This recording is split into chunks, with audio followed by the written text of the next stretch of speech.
Pemirsa Tada Today TV, beberapa waktu terakhir warga Kabupaten Jember khususnya di Kecamatan Patrang digegerkan dengan kasus pembagian wafer berisi benda-benda tajam kepada anak-anak.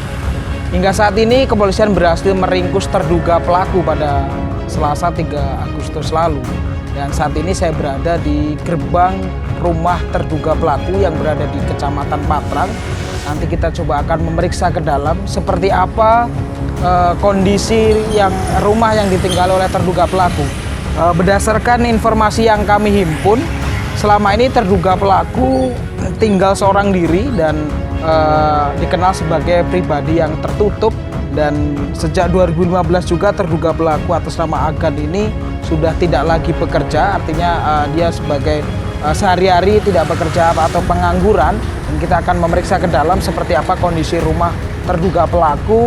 Dan hingga saat ini Kepolisian Resort Jember masih melakukan pemeriksaan mendalam terhadap pelaku dan saksi-saksi yang ada terkait kasus wafer berisi benda-benda tajam ini.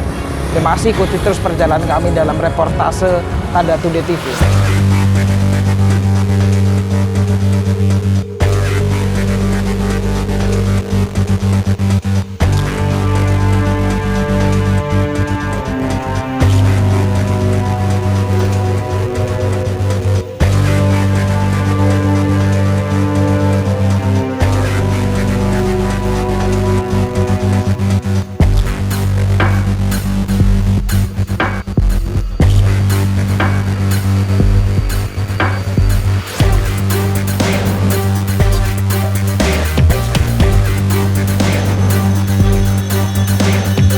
Angan Bambang Herlambang, pria menjadi terduga pelaku teror wafer berisi benda-benda tajam di Jember, sampai kini masih dalam penyidikan Polres Jember.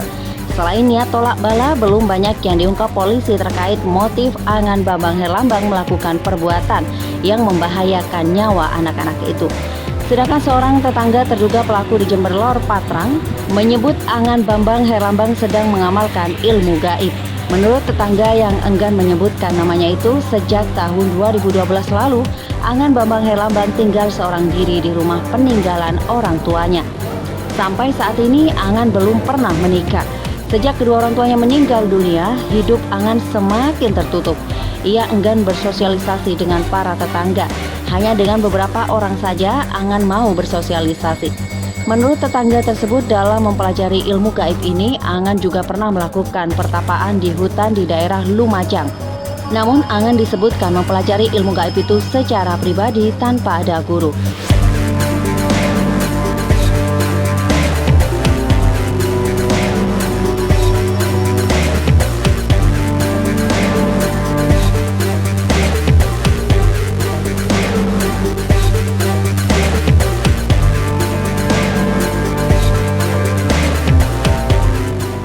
Sebelumnya, Angan pernah bekerja sebagai karyawan di sebuah SPBU di Jember. Tetapi pada tahun 2015, Angan diberhentikan dari SPBU itu dengan alasan tidak profesional bekerja. Setelah itu, Angan tidak pernah lagi bekerja.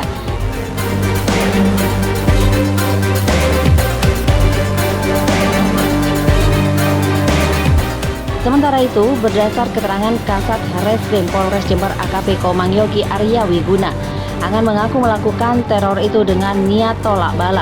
Sebab Angan mengaku juga pernah dikirimi makanan-makanan serupa oleh orang tidak dikenal. Kasat Reskrim menyebut terduga Angan paranoid. Karena merasa pernah dikirimi makanan serupa, terduga Angan akhirnya sengaja membuat makanan seperti itu untuk menolak bala.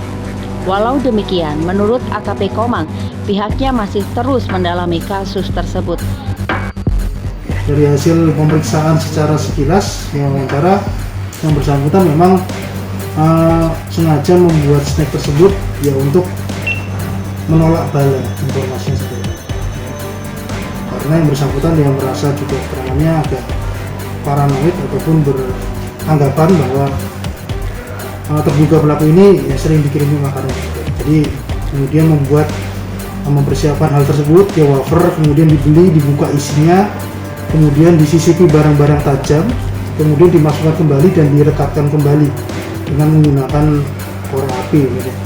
Kemudian ditaruh di jalan yang memang bisa diambil siapapun sewaktu-waktu. Kebetulan kemarin yang mengambil anak-anak.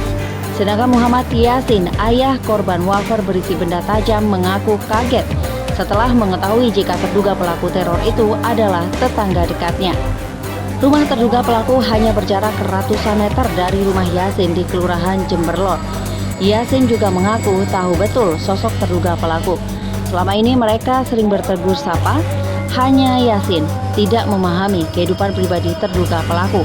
Yasin hanya tahu bahwa Angan pernah kuliah di salah satu perguruan tinggi di Malang.